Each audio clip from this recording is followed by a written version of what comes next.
এর মধ্যে মালয়েশিয়ার ৩ জন মন্ত্রীর সাথে বৈঠক হয়েছে। মালয়েশিয়ার যে স্বরাষ্ট্রমন্ত্রী আছেন এবং হিউম্যান রিসোর্স মন্ত্রী আছেন ওনাদের সাথে আনুষ্ঠানিক বৈঠক হয়েছে। ট্রেডের যে মন্ত্রী আছেন ওনার সাথে অনানুষ্ঠানিকভাবে আলোচনা হয়েছে।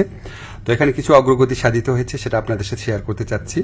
প্রথম খবর যেটা আপনারা জানেন, গত বছর মালয়েশিয়ার প্রধানমন্ত্রী আনোয়ার ইব্রাহিম সাহেব বাংলাদেশে গিয়েছিলেন। উনি বাংলাদেশের এখন যে আপনার অন্তর্বর্তী সরকারের যে আমাদের প্রধান উপদেষ্টা আছেন ডক্টর মোহাম্মদ ইউনূসের ব্যক্তিগত বন্ধু। তো উনি তখন প্রতিশ্রুতি দিয়েছিলেন যে গত বছর যেই বাংলাদেশি শ্রমিকরা মালয়েশিয়াতে আসতে পারে নাই শেষ মুহূর্তে, তাদেরকে উনি মালয়েশিয়াতে আসার সুযোগ করে দিবেন। এটা নাম্বার ছিল 17,000-এর মতো।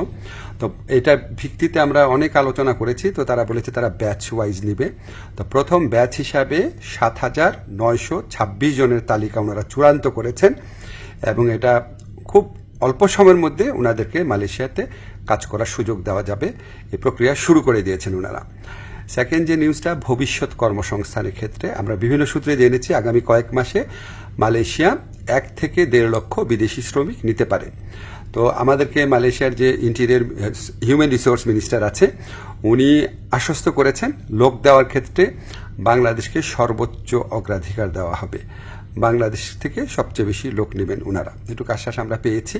তো আমরা অনুরোধ করেছিলাম বাংলাদেশে যারা রিক্রুটিং এজেন্ট আছে তাদের সবার জন্য যেন উন্মুক্ত করে দেওয়া হয়, যাতে সবাই লোক পাঠানোর সুযোগ নিতে পারে।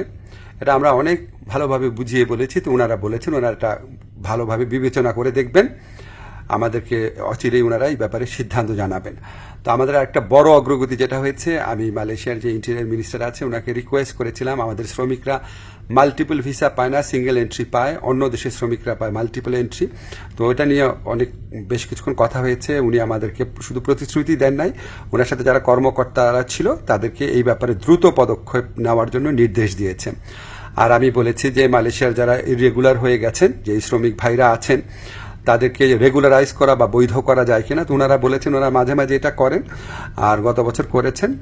আর ওনারা বলেছেন যে যাদের পাসপোর্ট এক্সপায়ার্ড হয়ে যায়, ভিসা এক্সপায়ার্ড হয়ে যায়, তাদের ক্ষেত্রে এটা হয়তো করা সম্ভব হবে না। তখন আমি বলেছি দেখেন অনেক সময় আছে যে মালিকের গাফলতির কারণে বা মালিকের ত্রুটির কারণে এটা হয়, তো সেগুলি আলাদাভাবে বিবেচনা করা যায় কিনা। ওনারা প্রতিশ্রুতি দিয়েছেন, ওনারা এটা বিবেচনা করে দেখবেন।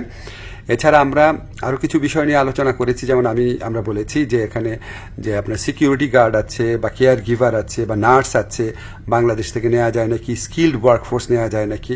ওনারা আগ্রহ দেখিয়েছেন, এ ব্যাপারে আমাদের আলোচনা অব্যাহত থাকবে।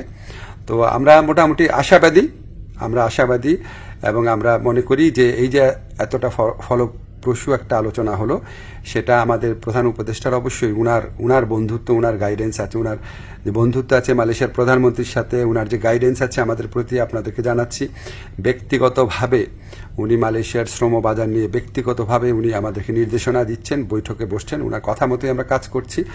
আর আমাদের এখানে প্রধান উপদেষ্টার যে স্পেশাল এনভয় আছে লুৎফে ভাই, উনি আলোচনায় অংশ নিয়েছেন, অনেক অবদান রেখেছেন।